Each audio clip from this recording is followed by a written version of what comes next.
Hello दोस्तों, हमारे YouTube channel पे आप लोगों का स्वागत है। और सबसे पहले जो बीपीएससी में जो प्रश्न की प्रवृत्ति बदल रही है मुख्य परीक्षा में, इसी के संदर्भ में अभी जो है डीआई के महत्व को भी दिखाते हुए ये पूरा वीडियो होगा, जिसमें डीआई का सेगमेंट जो है काफ़ी आपको आकर्षक है और इसमें जो है कि 72 नंबर आप आसानी से उठा सकते हैं। साथ में जो प्रवृत्ति बदली है उसको भी आपको समझना होगा। और जो खंड है आपका, चाहे हिस्ट्री का खंड हो, उसमें 4 में से 3 क्वेश्चन करने पड़ रहे हैं, तो डायनेमिक हो गया है। अब एरिया आपको ज़्यादा व्यापक कवर करना होगा। और सबसे बड़ी बात यह है कि करेंट का जो प्रश्न है वो काफ़ी चुनौतीपूर्ण पूछा जा रहा है। तो इसके लिए हम लोग जो है टेस्ट सीरीज आयोजित कर ही रहे हैं, लेकिन डीआई का सेक्शन, डीआई के लिए प्रैक्टिस बहुत ज़रूरी है। और इसमें जो है कि जो भी लोग हम लोगों के साथ संस्थान से पढ़ रहे थे वो सभी लोग लाभान्वित हुए हैं। और कल जो है कि लगभग जो है 50 की संख्या में कॉल आया, जो कि ऑडिटर से जुड़े हुए थे, AAO से छात्र जुड़े हुए थे।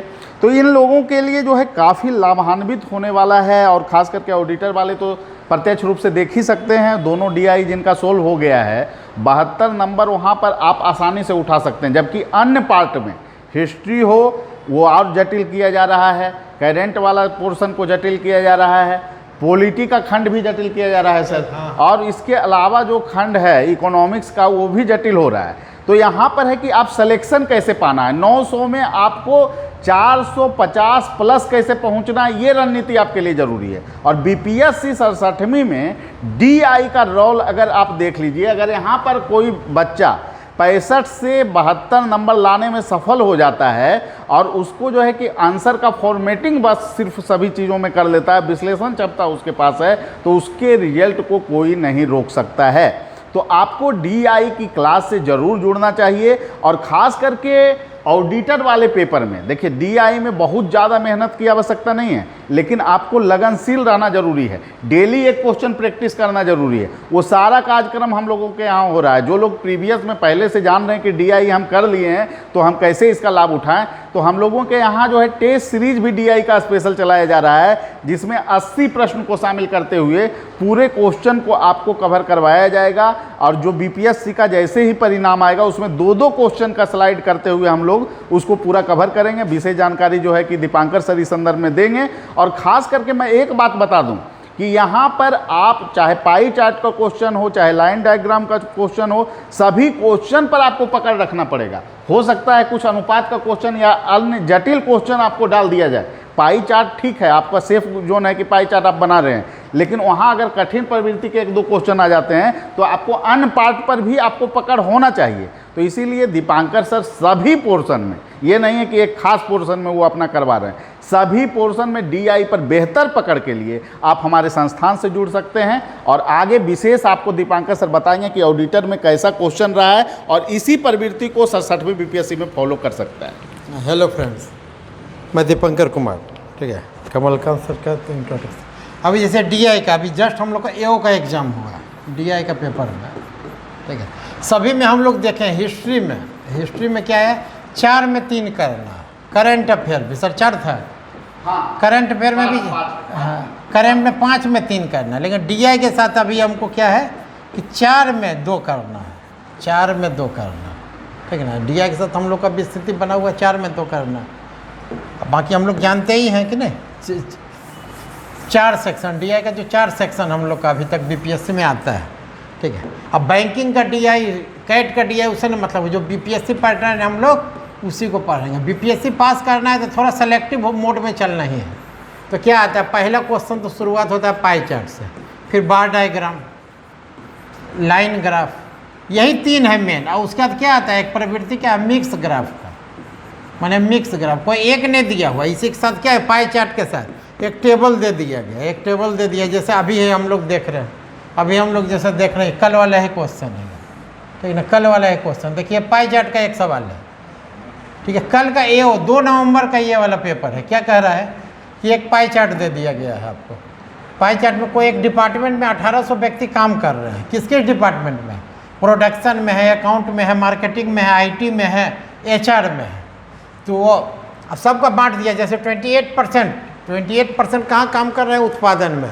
अब 28% उत्पादन में काम कर रहे हैं तो इसमें मेल फीमेल दोनों है, वर्क फोर्स में मेल फीमेल है। इस टाइप पर आधारित है। आईटी में भी 5:4 5:4 का मेल फीमेल का रेशियो है, मार्केटिंग में है, और सबका अलग अलग डिस्ट्रीब्यूशन है। तो 2 अप्रोच है, ठीक है ना। अब या तो हम लोग टेबल का मेथड से बनाते हैं, नए नए जो व्यक्ति जिनको डीआई में डर है या 1-2 अटेम्प्ट दे दिए, डीआई के कारण रिजल्ट रुकता है, उनके लिए सीधा अप्रोच है टेबल से। और जो व्यक्ति जान रहे हैं डेली प्रैक्टिस में, ऐसे ईजी सवाल था, लेकिन ईजी उनके लिए था जो डेली प्रैक्टिस में थे, जो ठीक है ना, जो एकदम डायरेक्ट एग्जाम में चल के बनाने, उनके लिए ईजी नहीं था, सिली मिस्टेक कर दिए हम, ठीक है। तो जैसे देखिए ये पाई चार्ट का सवाल है, अभी यही हम लोग ले रहे हैं, पूरा बीपीएससी का यही वाला सिलेबस ही हम लोग का। कल का एओ में भी दिखाई जाता है किसी के अंदर का। पहला सवाल पाई चार्ट, प्लस क्या दे दिया गया, पाई चार्ट के साथ हम लोग को एक रेशियो टेबल दे दिया गया, पाई चार्ट के साथ रेशियो टेबल दे दिया गया, ठीक है। उस पर दूसरा हम लोग बार डायग्राम का चर्चा किया। देखिए बार डायग्राम से कैसे सवाल है, अब यहाँ पे हम लोग सवाल भी देखेंगे थोड़ा थोड़ा कि कैसे पूछा जा रहा है। दूसरा देखिए बार डायग्राम, तो बार ही जान रहे हम लोग ने, अभी दिवाली में तो गोल्ड बार सब खरीदेंगे। देखिए बार डायग्राम ये हो गया, 2000 क्या दिया गया है, ये जस्ट एकदम बीपीएससी का रिपीटेड क्वेश्चन है, 66 में भी यही वाला क्वेश्चन आया था। थोड़ा सा वहाँ पर क्या दिया था कि कोल्ड ड्रिंक्स कंपनी का 3 फ्लेवर का कोल्ड ड्रिंक्स का प्रोडक्शन करती है, यहाँ पर ABC फ्लेवर ना दे करके कोक ऑरेंज मैंगो कर दिया। ये कंपनी 3 फ्लेवर का 2014 से 2019 तक कर रही है, इसी पर आधारित सवाल है, ठीक है। इसको कोई व्यक्ति डायरेक्ट बना सकते हैं, हम लोग का अप्रोच रहता है कि चलो इसको भी टेबल बना के कर दिए। 2014 में तीनों कंपनियों द्वारा कितना है, और एक और किया था, गलती से क्या हो गया था ना कि वो यूनिट लिखना भूल गया था, मतलब यूनिट लाख में कर रहा है कि हज़ार में कर रहा है कि मिलियन में कर रहा है, करोड़ में कर रहा है, लिखना वो छोड़ दिया था। तो ये सब सवाल में छोड़ दिया था, तो यूनिट को यूनिट में हम लोग लिख सकते हैं। जैसे कोक का 2014-15 में कितना है, 90 यूनिट, मैंगो का कितना है, 120 यूनिट, परसेंट में तो यूनिट कैंसिल हो गया, एवरेज पूछ रहा है, तो एवरेज कितना सबसे ज़्यादा है, तो कितना भी आ गया सबसे ज़्यादा, तो आ गया इसका 54.4। तो यहाँ यूनिट जरूर लिखेंगे, यूनिट जो भी वो दे, लाख में दे, करोड़ दे, तो इसी प्रकार चलिए। तो हम लोग का एक बार डायग्राम का भी क्वेश्चन हम लोग देख लिए कल के सवाल से। अब लाइन ग्राफ में आते हैं, मतलब क्वेश्चन इसी के इर्द गिर्द है, यही तीनों, पाई चार्ट, बार डायग्राम, लाइन ग्राफ। तो ऐसा नहीं है ना कि एकदम पाई चार्ट करें तो पाई चार्ट दाल भात का कोड है कि बन गया। पिछले साल 66वीं में आइए ना सर, हाँ पिछले बार 66वीं में पाई चार्ट आया, उसके साथ उत्पादकता का कॉन्सेप्ट आ गया। 6 में 3 सवाल बना, 3 सवाल छोड़ के सब आगे वापस आ गए, काट कुट किए। तो हमारी तैयारी जब कंप्लीट रूप में होता है, ये नहीं कि छोड़ के चलेंगे तो अब जा करके संभव नहीं है अभी बीपीएससी में स्कोर करना, ठीक है। और समय दिया हुआ है हम लोग को, डेली 1 क्वेश्चन 2 क्वेश्चन का डेली प्रैक्टिस कर। जैसे देखिए लाइन ग्राफ, लाइन के रूप में दिया हुआ है, तो लाइन के रूप में दिया हुआ है। अब क्या है, 3 कंपनी है ABC, 3 कंपनी ABC का 2001 से 2007 के दौरान एक्सपोर्ट दे दिया गया है, करोड़ में दे दिया गया ABC। तो इसमें ज़रा ध्यान से पकड़ना रहता है, A B कुछ मिलता जुलता C कंपनी का, तीनों का अलग अलग ग्राफ है। अब चाहे तो इसको भी हम लोग टेबुलर फॉर्म में रख लिए, टेबुलर फॉर्म में। जैसे 2001 में B का कितना था, तो 80 करोड़, A का 30 करोड़, C का कितना है 60 करोड़, कुल मिला के कितना है 170 करोड़, 2001 से लेकर के 2007। तो बीपीएससी में पूछता है कि कुल, कभी कभी पूछता है कि कुल निर्यात कब कब बराबर था, तो कब कब है 220 2003-4 में। इस टाइप के लोग पुराना पैटर्न को ही फॉलो किए हुए हैं, ठीक है। तो हम लोग ऐसा नहीं है कि केवल प्रीवियस ईयर पेपर बना लिए तो सेफ हो गया, हर एक टाइप का पैटर्न हम लोग देख लेंगे, ठीक है। इस टाइप का सवाल देखिए। तीसरा सवाल हम लोग लाइन ग्राफ का भी हम लोग देखिए, अभी कल का एग्जाम का ही है, ज़्यादा दूर नहीं जाना, कल का एग्जाम का ही है, ठीक है। फिर हम लोग देख रहे हैं ये वाला सवाल देखते हैं, एक मिक्स ग्राफ का। चलिए यहाँ पर देखते हैं हम लोग मिक्स ग्राफ का। एक सवाल देखिए मिक्स ग्राफ का पर भी आया है, ये तो हम लोग अभी जिसका चर्चा किए हैं। देखिए यहाँ देखिए मिक्स ग्राफ का, ये भी जस्ट 66वां का जो लास्ट सवाल था, 66वां का लास्ट सवाल को ही नए रूप में दे दिया गया है, ठीक है। Employee, manager, technician. देखिए ये अब बोलते हैं ना सर बोला जाता है कि सर टेबल कहाँ आता है, देखिए आता है ना टेबल का सवाल टेस्ट सीरीज में देने पर इतना बच्चा वाला सवाल, अरे जोड़ घटाव इसी में तो दिया गया है, टेबल कंप्लीट करने के लिए आता है। तो टेबल तो बेस है किसी भी चीज़ का, घर का नक्शा होता है उसे टेबल है। अब जो बच्चे एकदम टेबल, तो हम मेरे साथ तो ऑप्शन है कि हम 4 में, हम लोग ऑप्शन हमारे पास क्या है कि 4 में हम लोग 2 क्वेश्चन ही करना है, तो चारों में कमांड रहेगा तभी तो करेंगे हम लोग जा कर के। पिछले साल आ गया पटना कलम छोड़ के जाएंगे, फिर पटना कलम पूछ दिया, बीपीएससी वही वाला सवाल सर उठा के दिया 66 में, 66वीं का 2-3 सवाल सेम, खाली डाटा चेंज करके उठा दिया है। अब अप्रोच क्या होगा कि प्रीवियस ईयर पेपर नहीं बनाएंगे, ठीक है, 64 में जैसा नया सवाल भी दे दिया था। तो इस टाइप में भी हम लोग को ध्यान रखना है कि नया पुराने किस टाइप का। देखिए एक टेबल से आ गया, ये वाला हमको आ गया ग्राफ से आ गया, ठीक है, ये वाला हम लोग को बार डायग्राम का क्वेश्चन आ गया, ठीक है। अब इसमें भी क्या है कि 12 का क्वेश्चन नंबर सी डिस्प्यूटेड है, ज़्यादा अपील होगा तो ये क्वेश्चन 12 का सी हट जाएगा। क्या है 12 का सी में, ठीक है ना, 12 का what is the difference between the average production, ठीक है, नहीं 11 का सी है, 12 का सी, 12 का सी में 12 का सी इसका है, ये जो एक्सपोर्ट वाला है। How many of the years were the export from C more than the annual export over the, ये एवरेज एनुअल होगा। पिछले बार जो सवाल पूछा था उसमें एवरेज एनुअल एक्सपोर्ट या टोटल वर्ड होगा, नहीं तो क्वेश्चन डिलीट होगा या सभी को बराबर नंबर देगा। क्वेश्चन नंबर 12 का सी क्वेश्चन इनकम्प्लीट है, क्वेश्चन में यहाँ पर एवरेज एनुअल एक्सपोर्ट हम लोग का सॉल्यूशन भी आया है, इसको एवरेज का एनुअल इसके आधार पर है, ठीक है। अब हम लोग पास ज़्यादा तो भाई नहीं, चले एक सवाल पहला वाला खाली देख ले, ठीक है। तब जैसे जिसको कमांड है वो बिना टेबल विधि का भी बना सकते हैं, और जिनको कमांड नहीं है, नहीं होता है कि डीआई के कारण सर जिनका रिजल्ट रुक रहा है, उनके लिए यही उनके लिए क्या अप्रोच है कि टेबल बना करके हम लोग आगे चले, ठीक है। तो अभी हम लोग का तो यहाँ टेस्ट सीरीज भी डेली एक 75 से 80 हो सकता है वो 100 तक भी चला जाए, बच्चे जितने उत्साहित होते हैं। अभी 75-80 का डेली एक टेस्ट डेली आता है हम लोग को टेलीग्राम ग्रुप पर, ठीक है ना, उसी को हम लोग भी करते हैं। इधर क्लास का भी हम लोग का सारा रिकॉर्डिंग वगैरह है। तो वही डीआई डेली प्रैक्टिस का चीज़ है, ठीक है।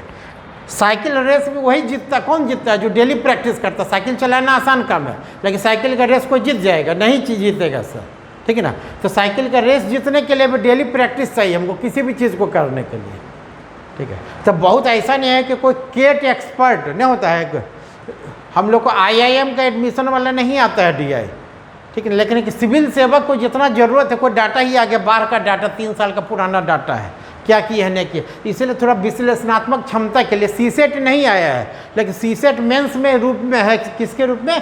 डीआई के रूप में है। अब डीआई को छोड़ के नहीं कर सकते हम लोग कि हमारा जीएस पेपर 1 में 150 पार नहीं होगा डीआई नहीं किया तो, और ऑप्शनल में 240 का उम्मीद रखेंगे तो मुश्किल है।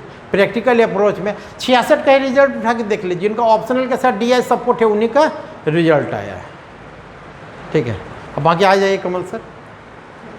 नहीं तो हम लोग तो अप्रोच हो ही कि हम लोग तो इसको किए ही, ठीक है ना, हम लोग को किए ही डीआई का पूरा समेटा हुआ है वही 3 पार्ट में, पाई चार्ट में हो गया, बार डायग्राम में हो गया, बस वही इनको दिखा भी दिया गया है।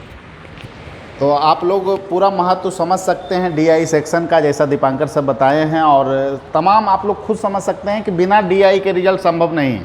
तो डीआई को बिल्कुल भी छोड़कर नहीं जाना है, और रिजल्ट चाहिए तो डीआई आपको परीक्षा हॉल में बनाना पड़ेगा, क्योंकि इंजीनियरिंग क्षेत्र के जितने भी लड़के आ रहे हैं, जो परिवर्तन है इंग्लिश मीडियम का सिलेक्शन का रेशियो जो बढ़ा है, उसमें डीआई के नेगलेक्ट करने के कारण हिंदी मीडियम के छात्र काफ़ी नेगलेक्ट करते हैं।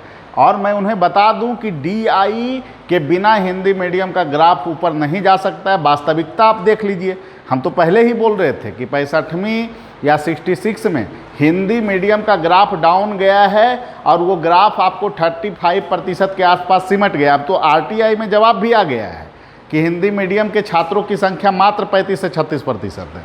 तो इस ग्राफ को अगर आपको ऊपर करना है तो हिंदी मीडियम के छात्रों को डीआई में बेहतर प्रदर्शन करना होगा, तभी आप बेहतर कर सकते हैं, आपका रिजल्ट का प्रत्याशा बढ़ सकता है। तो जो भी लोग हम लोगों से जुड़ना चाहते हैं, हम लोगों के फ़ोन नंबर पे कॉल कर सकते हैं, जुड़ सकते हैं। और हम लोगों का एक ही उद्देश्य है कि पटना में कैसे बेहतर माहौल देकर डीआई के लिए ऑफलाइन क्लास ऑनलाइन क्लास और ऑनलाइन टेस्ट सीरीज सभी रूपों में आपको कार्यक्रम चलाया जा रहा है। तो आप लोग जुड़ सकते हैं, इसका लाभ उठा सकते हैं और अभी से नियमित रूप से आप मेहनत कीजिएगा, तभी परीक्षा हॉल में आप DI को बना पाइएगा। जैसे हम लोग अप्रोच करते हैं एग्जामिनेशन हॉल से पहले, हम लोग को डेली कम से कम नहीं, एग्जाम से 15 दिन पहले कम से कम 2-2 सवाल डेली करना है। अब प्रीवियस ईयर पर कमांड रखना है, लेकिन रट के कमांड नहीं होगा सर। उसके लिए हमको करना क्या, पूरा कॉन्सेप्ट क्लियर रहेगा, क्योंकि थोड़ा हेर फेर करके एग्जैक्ट हूबहू नहीं आता है, थोड़ा हेर फेर करके डाटा, जैसे इस बार ही देख रहे हैं थोड़ा सा बदल दिया डाटा। अभी देखिए, और एक बात और है कि AO का पेपर, CDPO का पेपर और सिविल सेवा का जो DI का पेपर में थोड़ा सा अंतर होता है। जैसे लाइन ग्राफ इसमें आज तक नहीं आया है, लेकिन उसमें आय व्यय वाला क्वेश्चन एक आता है। तो ठीक है, तो वही है कि प्रीवियस ईयर पेपर ही मॉडल है, लेकिन उसको केवल रट के नहीं होगा जो 64 के पहले तक होता था। अब क्या है कि बदल गया है ये चीज़। और IT वाले लड़के, इंजीनियरिंग वाले लड़के, वो बोलने पर सुनते हैं, बनाते हैं, प्रैक्टिस करते हैं, उनका ऐसे भी ठीक रहा, प्रैक्टिस भी किया। हिंदी माध्यम वाला को डर निकालना है, और हम लोग के एडमिशन में भी 90% लोग वही है। हाँ, और डर को निकाल देना है। डर निकलेगा तभी जब प्रैक्टिस करेंगे। 6-7 का रेशियो, इन्हें क्या 12 अग्रवाल से रेशियो बना रहे हैं तो DI नहीं बनेगा। ठीक है, यहाँ डाटा को निकाल के हमको सॉल्व करना होता है। तो जिस टाइप का सर पैटर्न है उसी टाइप का हमको प्रैक्टिस करेंगे तभी हमको रिजल्ट निकलेगा। ठीक है सर। एक व्यवहारिक चीज़ें जो आपको हम बताते हैं, जीवन में सबसे बड़ा चीज़ क्या होता है कि जो चीज़ से आप डर आपको लगता है उस चीज़ों को सीधे आप छोड़ देते हैं। इंग्लिश में हिंदी मीडियम वाले छात्र जो है क्वालिफाइंग में भी फेल करते हैं। हाँ। UPSC में रीजन क्या है, इंग्लिश को पूर्णतः वो नेगलेक्ट करते हैं, तो वहाँ प्रदर्शन बेहतर होगा ही नहीं। और BPSC में चाहे आप जितना एनर्जी लगा लें, DI को छोड़ दीजिएगा तो आपका सफलता का प्रत्याशा बिल्कुल न के बराबर है, और कैटेगरी में है तो पीछे से लटक भी जाइएगा तो अच्छा रैंक नहीं मिलेगा। तो इसीलिए सभी लोगों से मैं एक ही बात कहूँगा, चाहे आप जिस संस्थान में पढ़ें, लेकिन DI को आपको नेगलेक्ट नहीं करना पड़ेगा। और पूर्णतः ईमानदारी से दीपांकर सर पढ़ा रहे हैं हमारे संस्थान में, तो जो भी लोग ऑफलाइन क्लास आपको करना चाहते हैं, बिल्कुल 0 लेवल से आपको पूरा जो है बेसिक क्लास, हमारे यहाँ 6-7 क्लास तो बेसिक क्लास होता है कि कैसे आपको फॉर्मेट किया जाता है, कैसे वृत्त को आप समझ सकते हैं, कैसे उसमें जो है परसेंटेज और कौन का यूज है, कैसे आप जो है कि आपका जो है कि ये जो वर्ग चार्ट हो या फिर टेबल बनाने का, हाँ टेबल बनाने का, कैसे आप टेबल बना सकते हैं, टेबल को कैसे समझ सकते हैं। तो इतना 0 लेवल से आपको सहजता से समझाना एक बहुत चुनौती भरा टफ कार्य है, उसको कराते हुए पूरा क्लास का जो है कि यहाँ पर संचालन किया जा रहा है। इसीलिए आप लोग जो भी लोग जुड़ना चाहते हैं वो जुड़ सकते हैं। और जो शिकायत थी कि पटना में DI के कोई मेहनती शिक्षक नहीं मिल पा रहे हैं, वो सारी शिकायतें आज दूर हो चुकी है। और पटना में दीपांकर सर मेरे आग्रह पर बोकारो से आए हैं कि हम इसको जो है कि पूरी अच्छे तरीके से, आप पहले भी ऑनलाइन माध्यम में करा रहे थे पूरे अच्छे ढंग से, और पटना में जो सबसे ज़्यादा सफलता का रेशियो, वास्तविकता में बता देता हूँ कि पहले से भी टेस्ट सीरीज का क्वेश्चन हो, अन्य क्वेश्चन हो, और ऑफलाइन क्लास में जुड़ने के बाद तो सफलता हिंदी मीडियम का ग्राफ बढ़ने वाला है, ये भी मैं आप लोगों को बता देता हूँ। और जिन लोगों को जुड़ना है वो जुड़िए, काम कीजिए, सफलता चाहिए हमको, रिजल्ट चाहिए। ठीक है, सभी लोगों को धन्यवाद, फिर अगले वीडियो में मिलेंगे। थैंक यू, धन्यवाद।